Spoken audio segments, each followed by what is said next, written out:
असे नमी नसे नमी तरी असेल गीत हे, फुला फुलात येथल्या उद्या हसेल गीत हे. नमस्कार मंडळी, मी रोहित बापट. माझ्या यूट्यूब चॅनलवर तुम्हा सगळ्यांचं स्वागत. कवयित्री शांता शेळके यांची ही एक अप्रतिम रचना आणि कविता आपल्याच कुटुंबियांनी या यूट्यूब चॅनलच्या सुचवलेलं होतं. हे गाणं आणि ही कविता की ज्याच्यावर आपण बोलू शकतो का? अर्थातच बोलू शकतो. माझ्या अत्यंत लाडक्या कवयित्री आहेत. माझ्या चॅनलला भेट दिली तर तुमच्या लक्षात येईलच. शांताबाई गेल्या आणि खरं सांगायचं तर मराठी कवितेतली छंदोबद्ध रचना आणि तरीही मधुर कुठेतरी हरवून गेली आहे. याचं कारण तुम्हाला मी सांगतो. जेव्हा कवितेबद्दल आपण बोलू तेव्हा मी सांगेनच. किती जणांना ते माहीत आहे, लक्षात आहे मला माहीत नाही, पण मला जे दिसलं ते मी तुम्हाला सांगतो. या कवितेला संगीत दिलं आहे यशवंत देव यांनी. अत्यंत प्रतिभावान आणि फार मोठे संगीतकार आणि तेवढ्याच ताकदीचे गायक अरुण दाते. गाण्याबद्दल तर मी बोलीन थोडं आणि थोडं कवितेबद्दलसुद्धा बोलीन. आणि मला जी सौंदर्यस्थळं दिसली, मला जे काही चांगलं दिसलं, मला आस्वाद घेता आला ते मी तुमच्यासमोर मांडेन, जेणेकरून तुम्ही जेव्हा हे गाणं ऐकाल, ही कविता वाचाल, तेव्हा तुम्हालाही तो आनंद घेता येईल. माझा उद्देश हाच आहे. खरं तर आपण खूप लहान आहोत, या लोकांपेक्षाही फार मोठी माणसं आहेत, पण एक सामान्य चाहता म्हणून मला जे जाणवलं ते मी तुमच्यासमोर मांडणार आहे. असे नमी नसे नमी तरी असेल गीत हे. ही कल्पनाच मुळात एक कवी म्हणून मला माहीत आहे की रोमॅन्टिसिझम काय असतं. त्याला इंग्रजीमध्ये रोमॅन्टिसिझम असं म्हणतात. एखाद्या कल्पनेच्या प्रेमात पडणं हे रोमॅन्टिसिझम असतं. आणि प्रत्येक कवीला प्रेमभावना, विरह आणि विरहाची वेदना यांच्याबद्दल प्रचंड कुतूहल असतं, प्रचंड आकर्षण असतं. कारण की तो विरह जो आहे, तो विरहच त्या प्रेमाचा जणू काही साक्षात्कार होत असतो. मी तर अनेकदा म्हणतो की जोपर्यंत आपल्यातलं अंतर वाढत नाही तोपर्यंत खरंच आपल्याला एकमेकांबद्दल काय वाटतं हे आपल्याला जाणवत नाही. माणूस आपल्याबरोबर असतो तेव्हा आपल्याला काही वाटत नाही, पण तोच माणूस जेव्हा आपल्याबरोबर नसतो आणि तेव्हा जेव्हा आपल्याला त्याची आठवण येते, त्याची ज्याला आपण उर्दूत म्हणतो की कमी महसूस होणं, त्याच्या नसल्याची जेव्हा आपल्याला जाणीव होते, तेव्हा आपल्याला लक्षात येतं की आपल्या आयुष्यात तो माणूस, ती व्यक्ती किती महत्त्वाची आहे. आज शांता शेळके आपल्यात नाहीत, आज ग्रेस आपल्यात नाहीत, अत्यंत मोठी गुणी माणसं आपल्यात नाहीत. आपल्याला जाणवतं की त्यांचं महत्त्व काय आहे. तेच रोमॅन्टिसिझम जे आहे हे कवींना असतं, कवयित्रींनासुद्धा असतं. शांता शेळकेंचं कौतुक यासाठी की एका अस्सल स्त्रीच्या मनातून उमटलेल्या या भावना आहेत. अस्सल स्त्री, त्यांना मी बाई म्हणतो. लता दीदी असतील, शांता शेळके असतील, स्त्रीत्व ज्याला आपण म्हणतो आणि कलेच्या राज्यावर अधिराज्य गाजवणाऱ्या या स्त्रिया. असे नमी नसे नमी तरी असेल गीत हे. तर ही कल्पना कवी कवयित्री अनेक जण करतात. आणि हा काळ पण असा होता की जेव्हा रोमॅन्टिसिझम वाङ्मयामध्ये अनेकदा दिसत असे, मग ते हिंदी असो, उर्दू असो, पंजाबी असो, मराठी असो. त्यामुळे मी असेन किंवा नसेन, पण हे माझं गीत असणार. आणि ही भावना प्रत्येक कवीच्या मनामध्ये ही येतेच.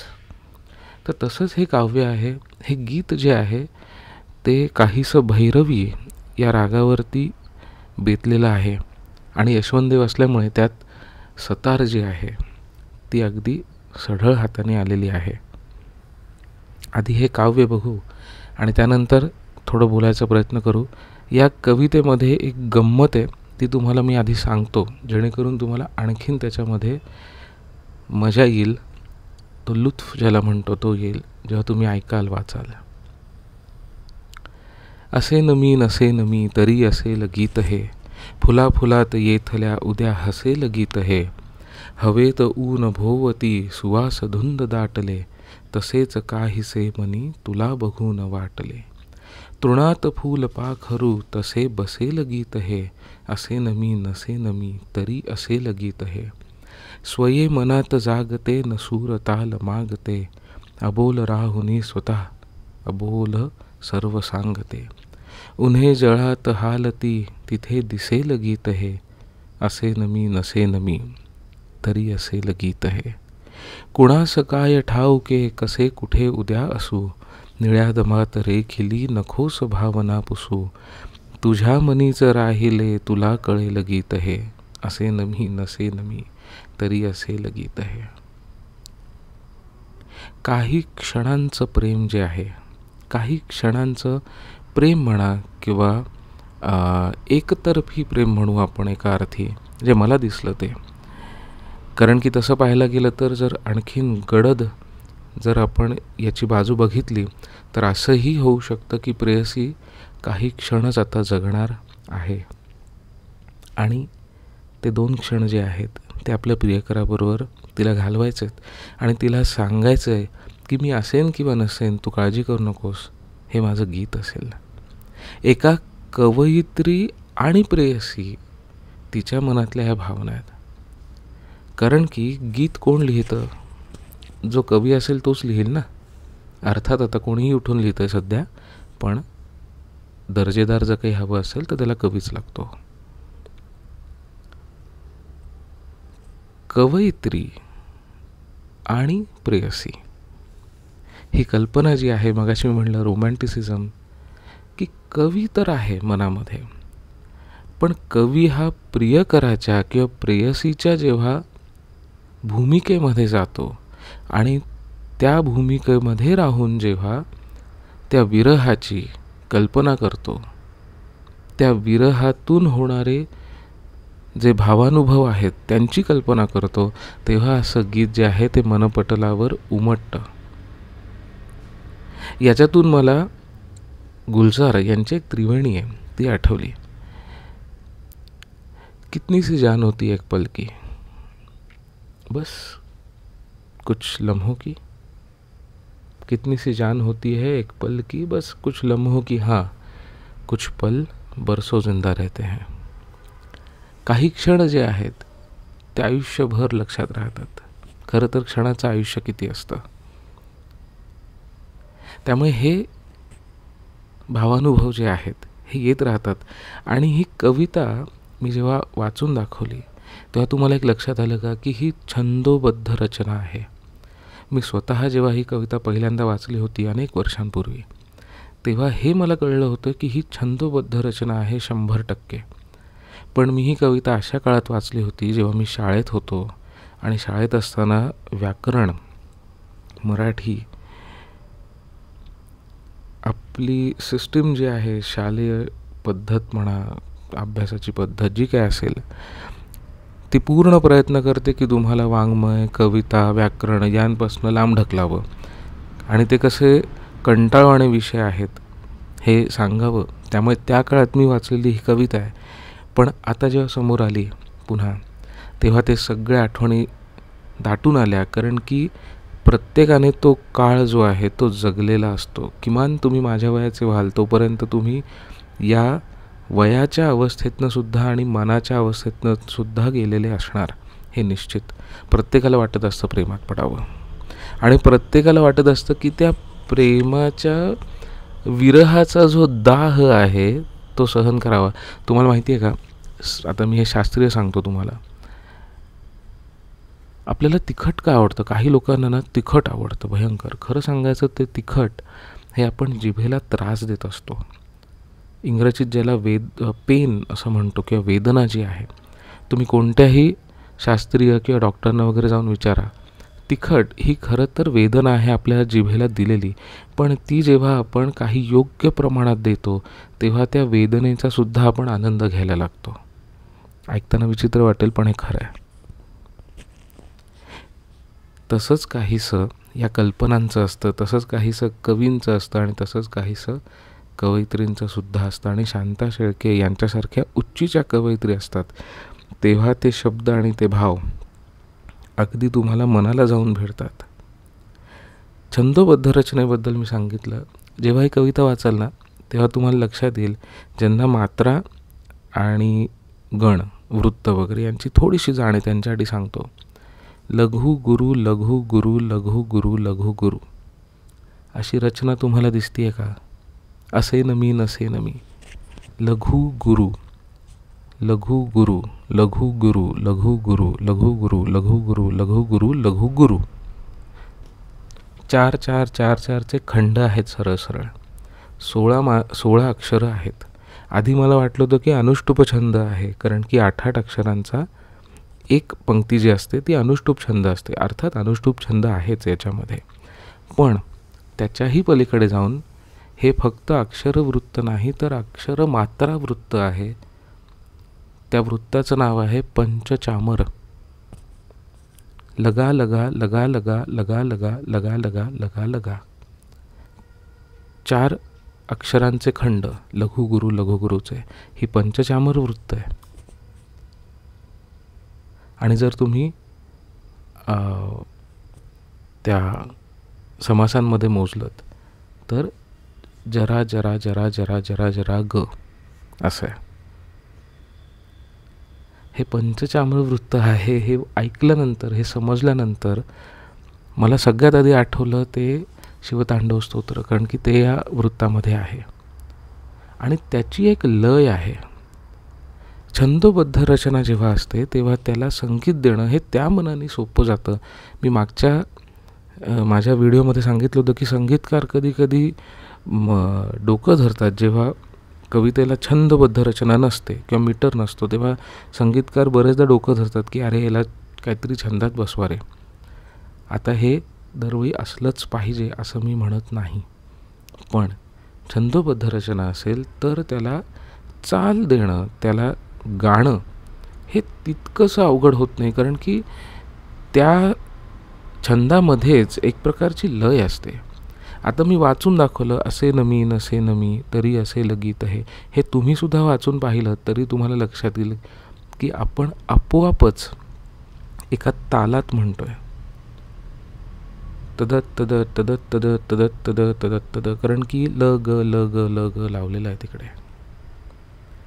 ही काव्यातली गंमत झाली, करून पहा. आणि शिवतांडव स्तोत्राची जी चाल आहे ना ती सुद्धा याला आपोआप बसेल. याचं कारण असं की पंचचामर छंद. असो, गाणं जे आहे ते सुरू होतं सतारीच्या बोलांनी. सतारीची गंमत अशी आहे की सतार ही तारस्वरामध्ये ऐकू येणारं तंतुवाद्य आणि त्याला तुम्ही कितीही तारस्वरात नेऊ शकता.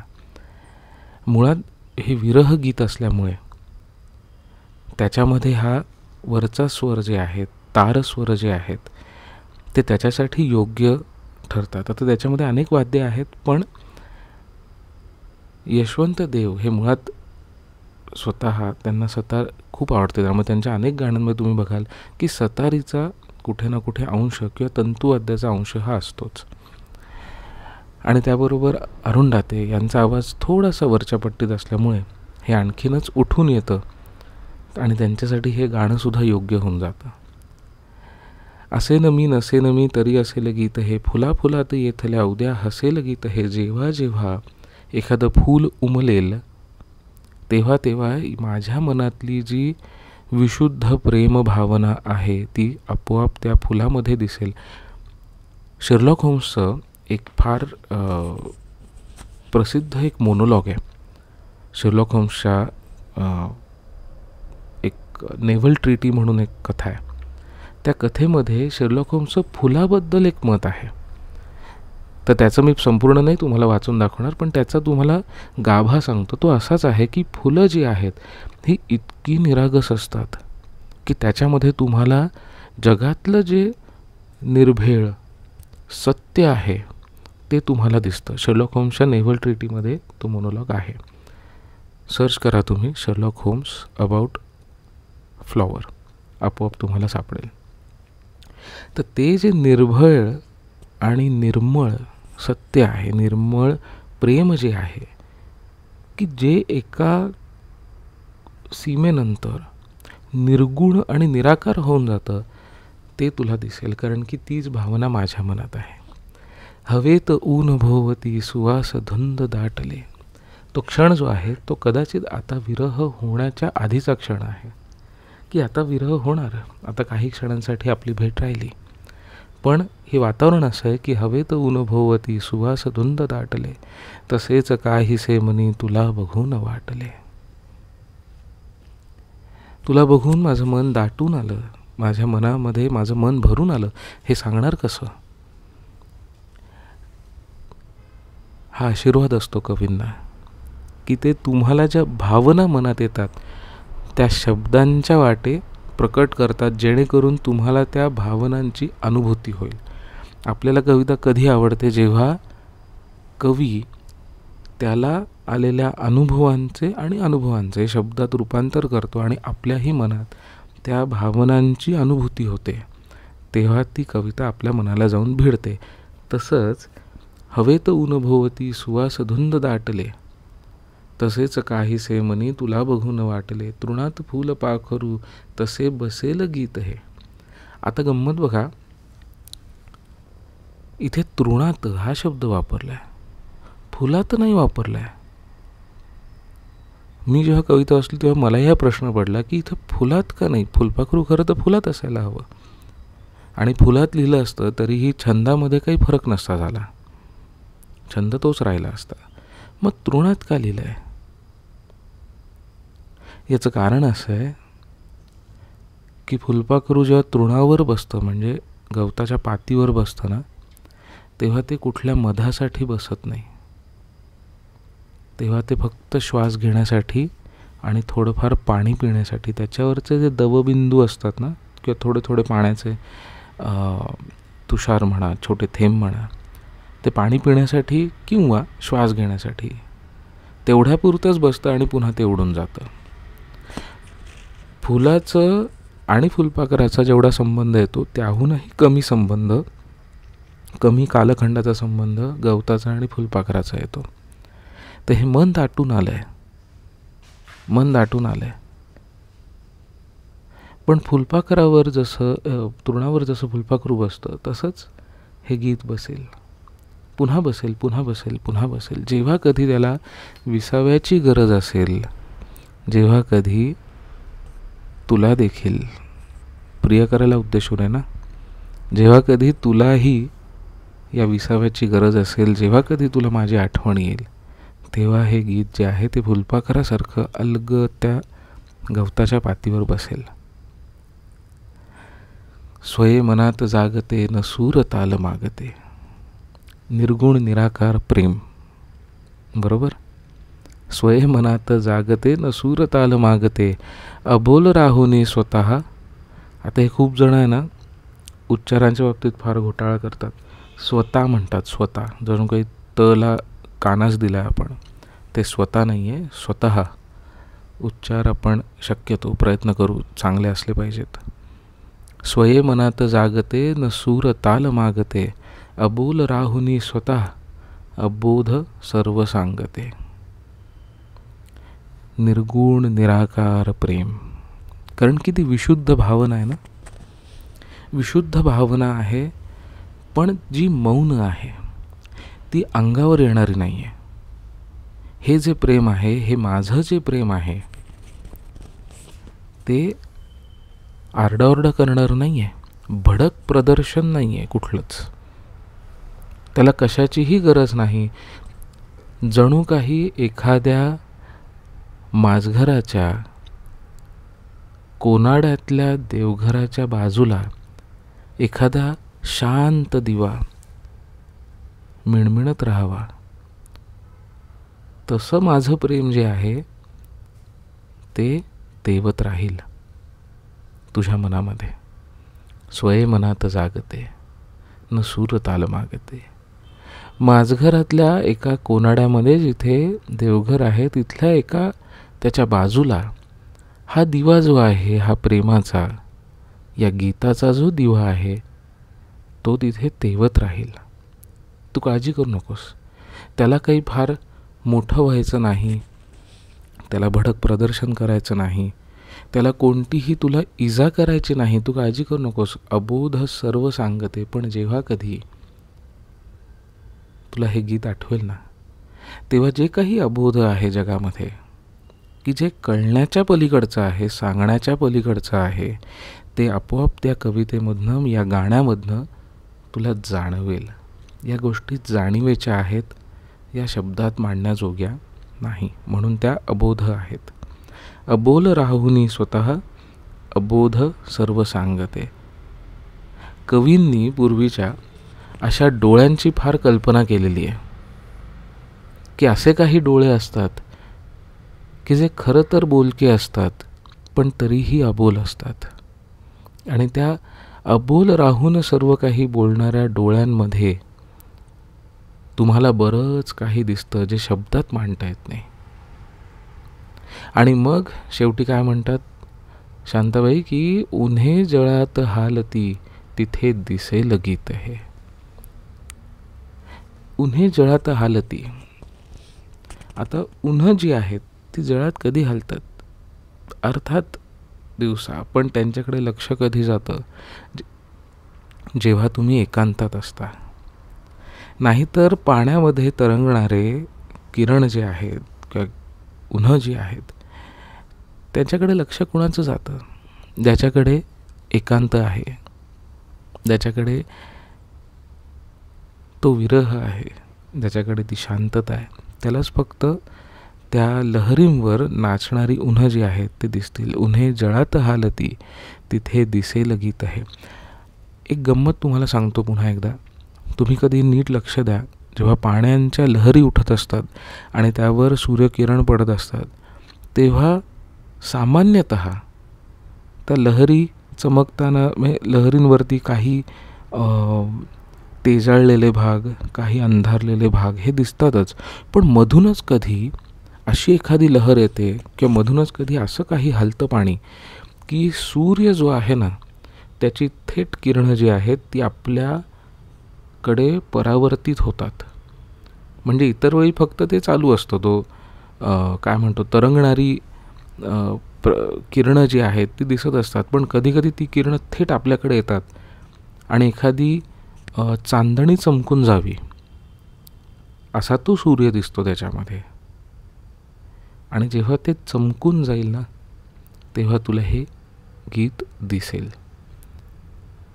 क्षणाक्षणाला जेव्हा तो सूर्य जो आहे त्याची थेट किरणं जेव्हा तुला दिसतील एखाद्या चांदणीप्रमाणे, किंवा अचानक जो एक दिवा येतो किंवा अचानक जो प्रकाश येतो त्याच्यामध्ये तुला माझं गीत दिसेल.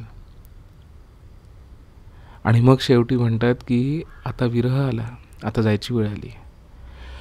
कुणास काय ठाऊके कसे कुठे उद्या असू. गाण्यामध्ये अर्थात यशवंत देव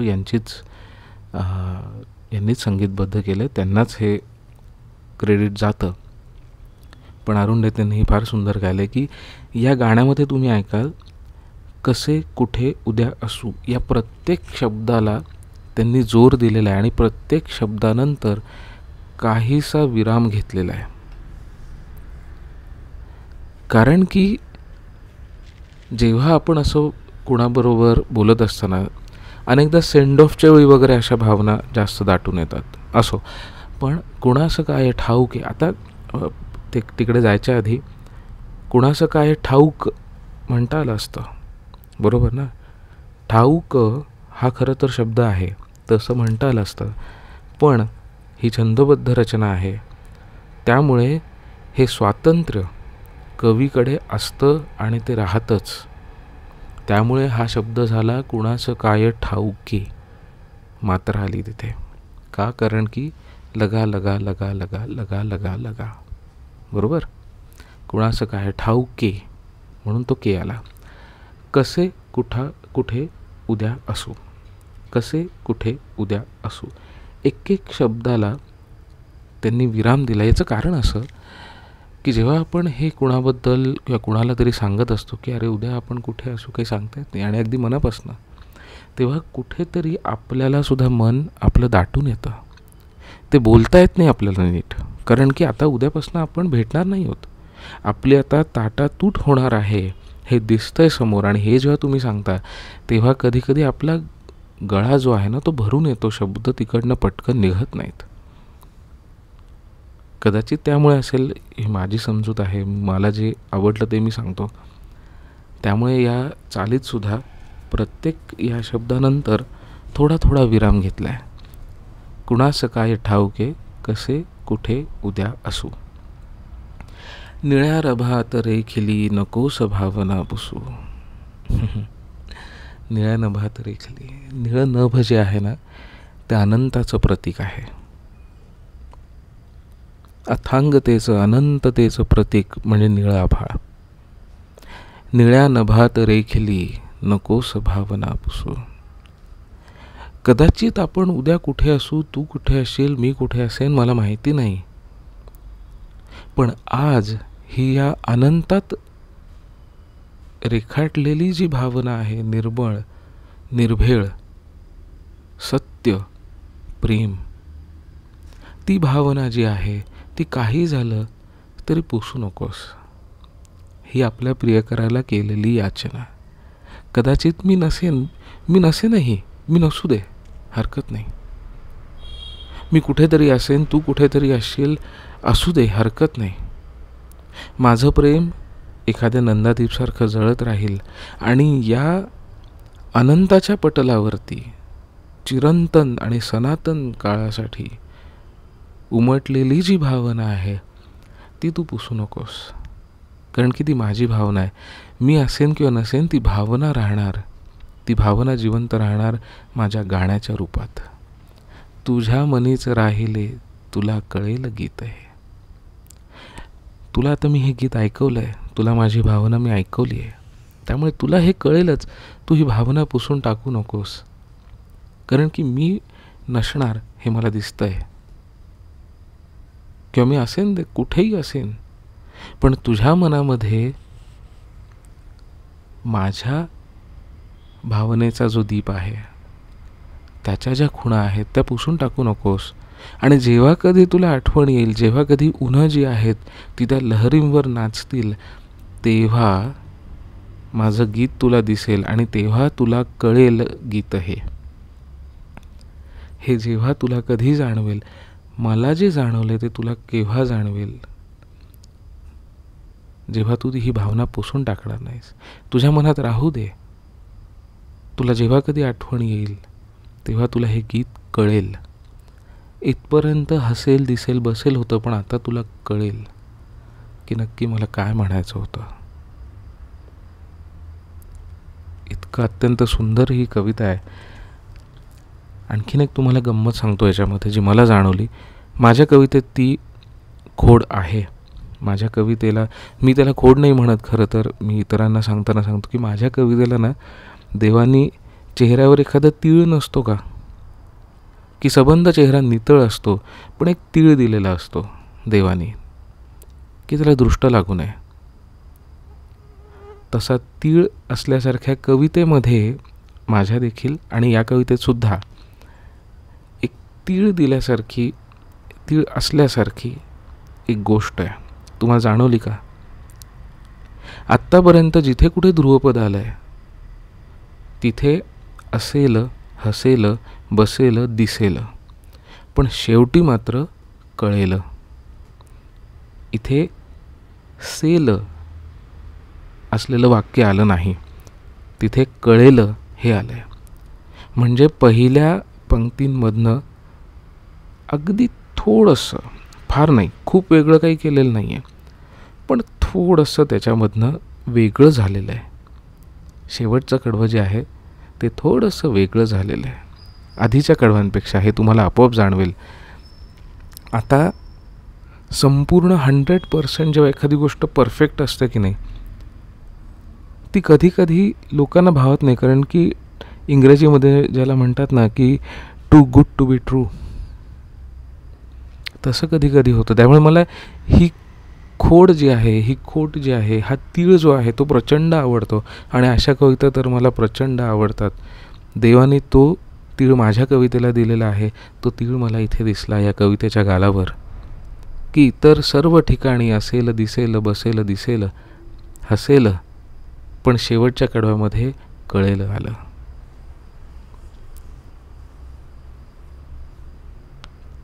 तो एक साचा जो आहे त्याला थोडा हलकासा इजा होईल इतका नाही, पण जाणवेल इतका छेद या वाक्यामध्ये आला आहे. हे आणखीन एक अगदी छोटं जाता जाता मला जे जाणवलं ते मी तुम्हाला सांगतो. कवितेचं आकलन मी याच पद्धतीने करतो, सर्व पद्धतीने करायचा प्रयत्न करतो. कविता कोणाला कशी जाणवेल हे सांगता येत नाही. मी अनेक जणांना सांगतो की कविता एक प्रकारचा लोलक आहे, प्रिझम ज्याला आपण म्हणतो. प्रकाश कुठून येतो आहे, तुम्ही कुठे आहात यावरनं तुम्हाला कुठले आणि किती रंग दिसतील हे अवलंबून असतं. कदाचित आज मला हे दिसलं, उद्या कदाचित आणखीन काही दिसेल, तुम्हालाही काही वेगळं दिसू शकतं. आणि म्हणून हा संवाद गरजेचा आहे. चूक बरोबर काही नाही.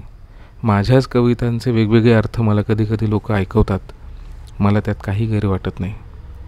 असो, माझ्या परीने माझ्या या